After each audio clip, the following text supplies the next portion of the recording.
Hi, I'm Jill from Humu Yoga, and this is the Gentle Yoga Practice.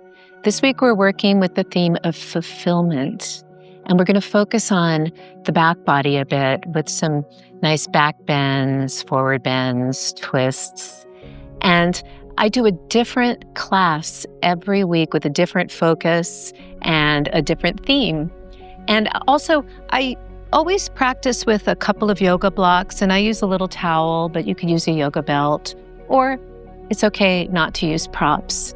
This class is for all levels, so let's go ahead and get on the mat and get started.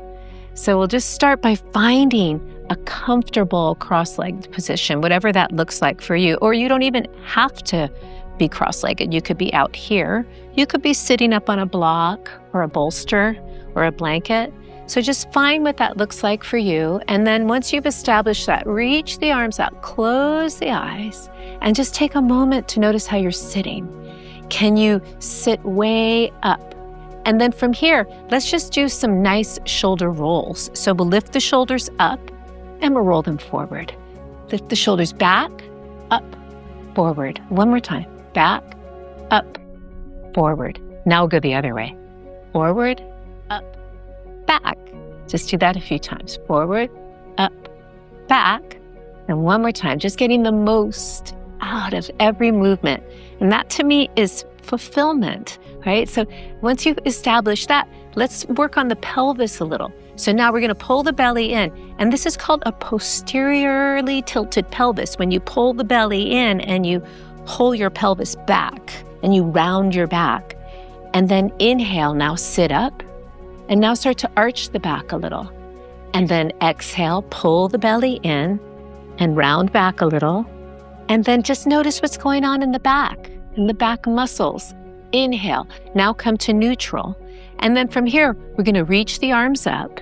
Let's elevate the shoulders. So you lift them up and then depress the shoulders, draw them down. Elevate, it's just movement. And down, finding that fulfillment. I like to feel like I'm getting the most out of every move without pushing. It should feel good. And then take the hands behind the head. And then from here, let's lift up. And then exhale, curl back. So now I'm closing the elbows. And then I'm opening and lifting up. Inhale. And exhale, curling back.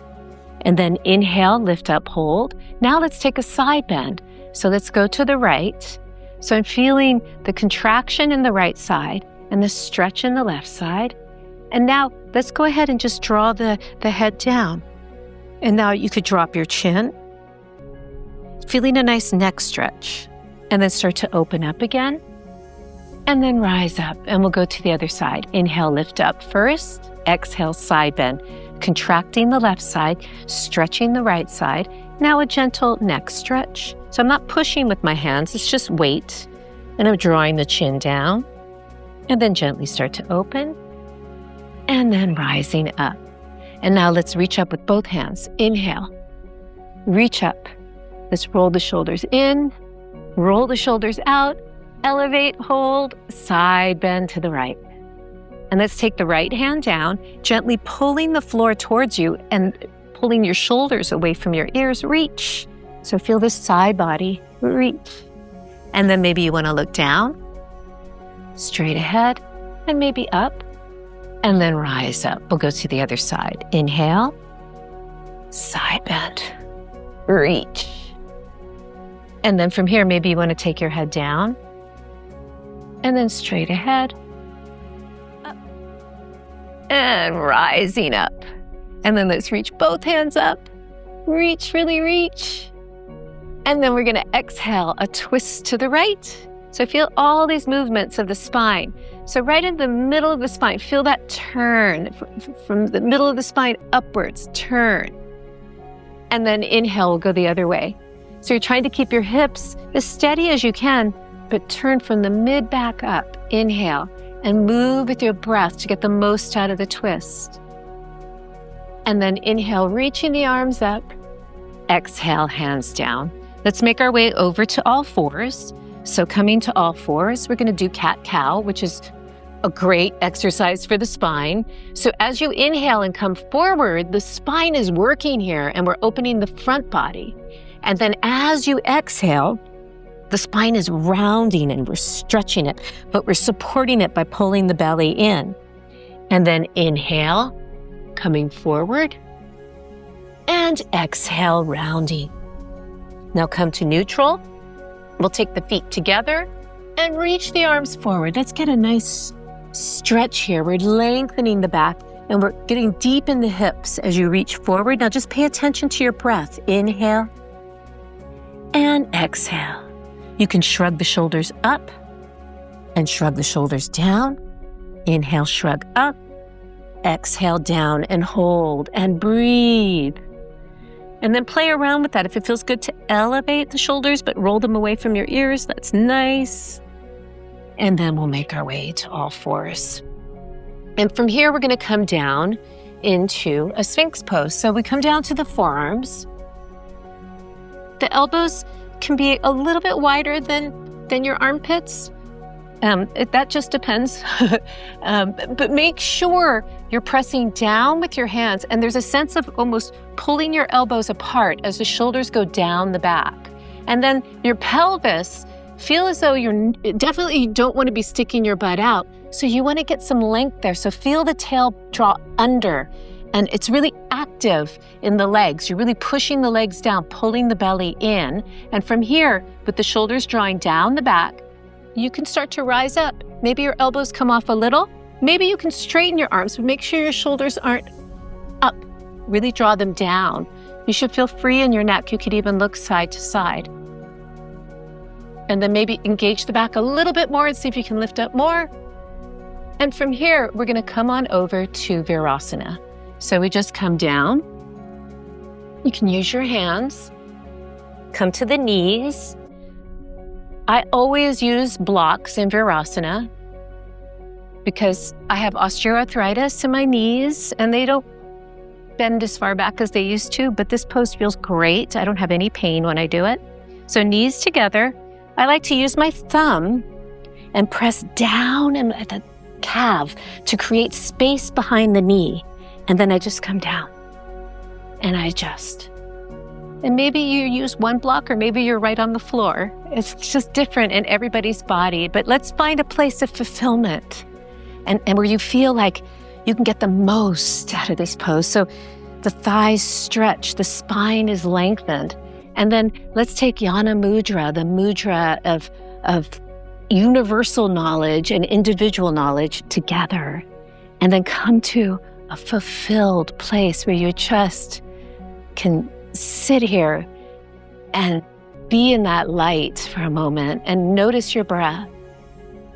And now we're going to take this into a brighter light of a back bend. So we'll take what I call angel arms. So the shoulders draw down and the back is engaged now. So you're really engaging the back to lift the sternum. And we lift up and we lift up to go back. And then if you're really feeling it and you want to get even more out of the pose, reach the arms, lift up, up, up, and then exhale. Now come back down here and stay in this place of fulfillment. And then we'll come up to the knees. And we're going to play around a little with Ustrasana, which can be an intense posture, but it can also be quite nice because you can break it down. So I'm going to use the blocks to help modify. You could just tuck the toes under so you had a little height if you needed that. First, just feel how you're using your legs here. So I'm feeling like I'm pressing the shins down and I feel this engagement in the back of the legs and the butt. And then keeping that, we're going to add that back bend. So you engage the back. And then I would say, don't even take your head back yet. Just start to reach back. Oh, the blocks are right there, but maybe they're far off for you. So maybe this is where you take it. So you just go where your body wants to go. So if you're feeling the blocks, maybe you stay here and you try to lift up. Maybe then you try to take your head back. Maybe then the hands come down, but you keep that sense of lift. Don't forget that. The tail is under. I'm lifting my sternum. I'm not forcing. I feel really fulfilled. It feels nice, even if you're up here. And then rise up out of it. Don't forget to breathe. Inhale. And now let's make our way over to seated. So we'll just come to the side. And we'll come to Dandasana. So if Dandasana or staff pose is hard for you and you find you're curling back, bend the knees a little bit. And this is where sometimes a prop can really come in handy. But you could also just use the floor.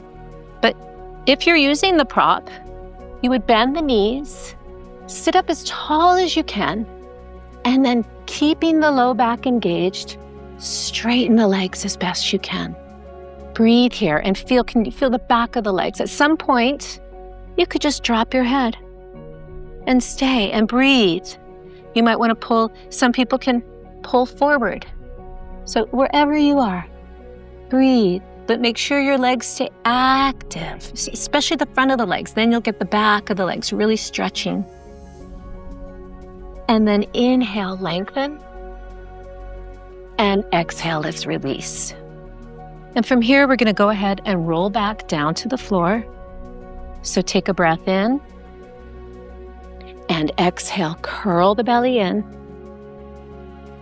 Coming all the way down. Go slow, you could use your hands. And once you're here, let's go ahead and bend the right knee into the chest. Hold on to the back of the leg. Straighten the leg, bend the leg. One more time. Hold, feel the hamstring. So even if you're down here, that's okay. Inhale here, just feel that. You should be feeling the back of the leg, but notice I'm really active here. And then inhale here, exhale, just open the leg out a bit. Maybe you get some nice inner thigh. Notice you don't want this hip up, so just hold on to the leg. You could even be a little bent. You want the stretch in the inner thigh. And then bring the leg up and lower. We'll go to the other side. Bend the knee. Notice I'm keeping this leg activated. I'm pressing through that big toe mound. And then straighten and bend. And straighten and hold. Keep this leg really activated. Even if you're down here, just do the best you can. And then from here, let's open out to the side. Open, just go to where you can. Breathe, you could even be here. Shoulder, there's no stress in your shoulders. And then we bring the leg back and lower the leg down. And then from here, let's bend the knees and come into a nice bridge. So your hands can be by your sides. Exhale, lift up. You could grab the sides of your mat if you wanted to, lift way up. Some of you might be able to interlace, but make sure your neck is long. It's not down, it's not up. And lift up. You should be feeling the butt and the back of the legs. Fire it up. Lift up, lift up, lift up, lift up. It's a nice back bend. And now, wherever your hands are, release. Reach over your head. This is optional. If you want to come up, lift the heels, you can. Let's curl down, slowly pulling the belly in. Curling all the way down. Take the feet together, open for a nice little bit more inner thigh stretch. And then let's let everything come together. We'll go ahead and cross the right ankle over the left knee. You could stay here, or maybe you want to come in. Opening, I'm trying to open that right hip, or the right knee, but the hip too.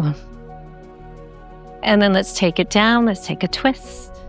Take the right foot down to the left. Maybe you want to take your gaze to the right. Bring it back. Other way. I'm using my foot here to gently pull down. It's nice in the side. And then bring it back. Let's go to the other side. Pull in. I'm really trying to open this knee so I feel the outer hip. And then put it down. Take the foot to the floor on the right side. Maybe you want to take your gaze to the left. And then let it come up and go the other way. Maybe you want to take your gaze to the right.